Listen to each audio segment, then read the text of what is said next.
Listen, following football costs enough money already, so don't let your mobile bill mug you off. Rocket Mobile gives you unlimited everything for £16 a month. No nonsense. Powered by Vodafone and Free, plus exclusive content and prizes when you switch on over. Scan the QR code or click the link and put that cash back into football.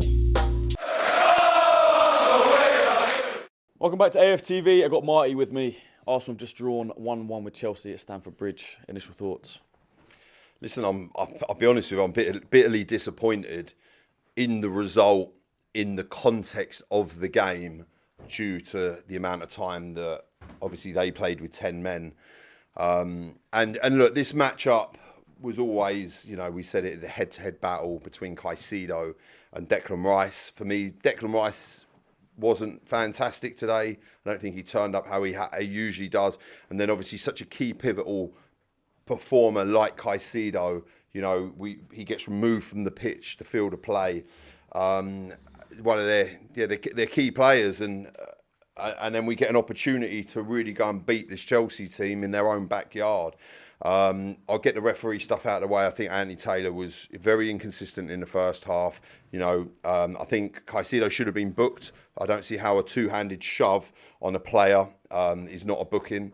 And I saw that a couple of times. I can't remember. I think it was how Pedro did it as well. For me, in the game of football, that's a booking. But obviously, and I think, if I'm honest with you, if Caicedo picks that booking up initially, I don't think he gets sent off, because I don't think he lunges in for that absolutely disgraceful challenge. And there is no place. Mikel Merino had a planted foot. Like, he goes to plant his foot on Caicedo, and you could see it all gate for the start of the game. For the period of time he was on the pitch, he was definitely right up for this game. And it's not even an enthusiastic challenge. It's an ankle breaker. And he thoroughly deserves his 3-match ban. But listen, at the same time, I'll be honest with you, I'll give credit to Chelsea. Arsenal didn't turn up today. There wasn't really any player on that pitch that deserved man of the match. Without Saliba and Gabriel, we definitely do not look as strong at the back. I think that goal from the set piece that we conceded, I would have liked to have seen more of a challenge for the ball. It goes over. Basically, every single player loops into the bottom corner. Raya would have liked to have seen done better with that, or at least go for it. There was no jump or anything from him. And I believe, we've got to be tighter on that. And at the end, that call, Jurriën Timber's been a fantastic player for us. Whether there was a communication issue, but Gyökeres is there. If Jurriën Timber doesn't get that ball, Gyökeres sticks it in the back of the net, and we wheel away with a last-second winner at Stamford Bridge.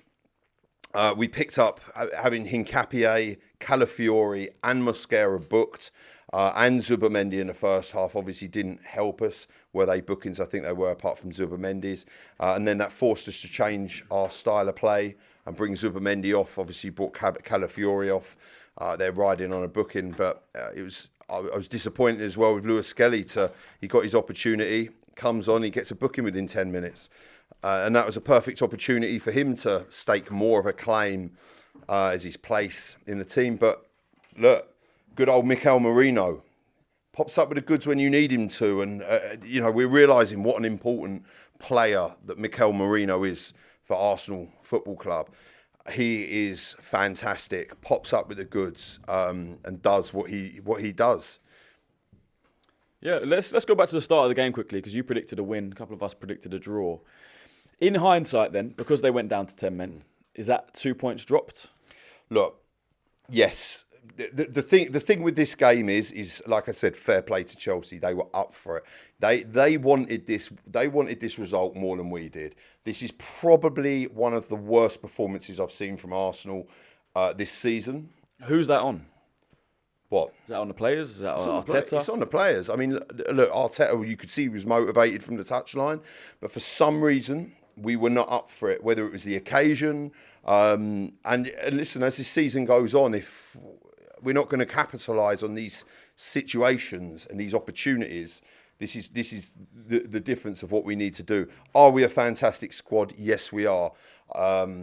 I think years ago, without, listen, Nkapie and Mascara did a job, and they were, quality. And look, a game like that could have gone either way.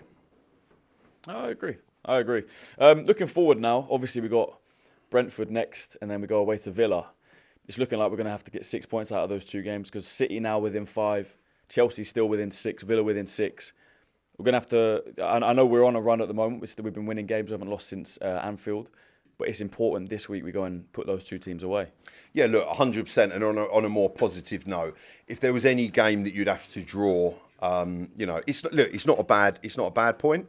That's certainly not embarrassing. You're not going to turn up every game and win every game. So looking at it realistically, with 5 points clear at the top of the Premier League, and we've got those games. We've got Brentford in midweek, which, if I'm honest with you, at the Emirates, it should be a formality.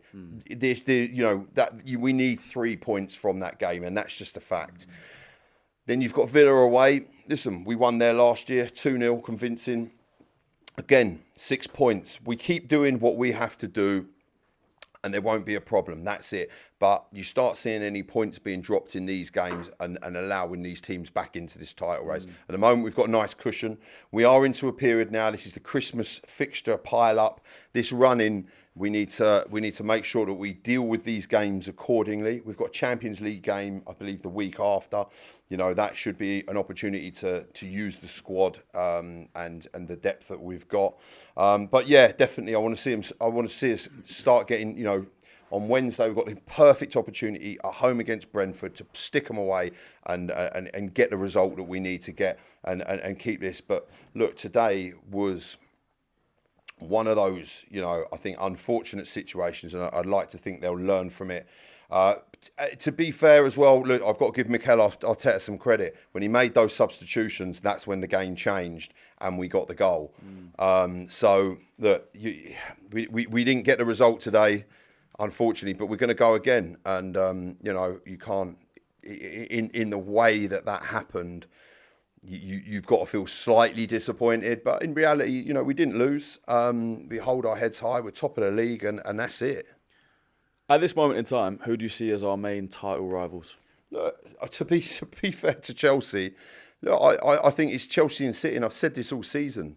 I remember when I said this at the beginning of the season. I said after the Club World Cup, they'd have a bit of a hangover and they'd start slowly. But then as the season goes on, they'll be there or thereabouts, and everyone said no, they're finished, and called me absolutely stupid for even considering that. But we're starting to see they've got a young side. They're starting to build. I believe they're still a centre back and a goalkeeper away from being a top side. But they gave us a game of football today. They wanted it. Reece James was fantastic. I thought Esteval was good in the first half. I don't know why that he ended up coming off.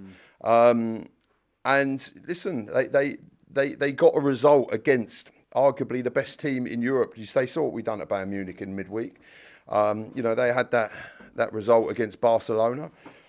Credit to them. So for them, it's a good result. For us, considering the 10 men situation. Again, if I'm honest with you, I think if they had 11 men on the pitch throughout the whole game, it could have gone either way. So that's the disappointing thing. So I'll give them their credit and their dues, as much as I hate to say it. But listen, we go again.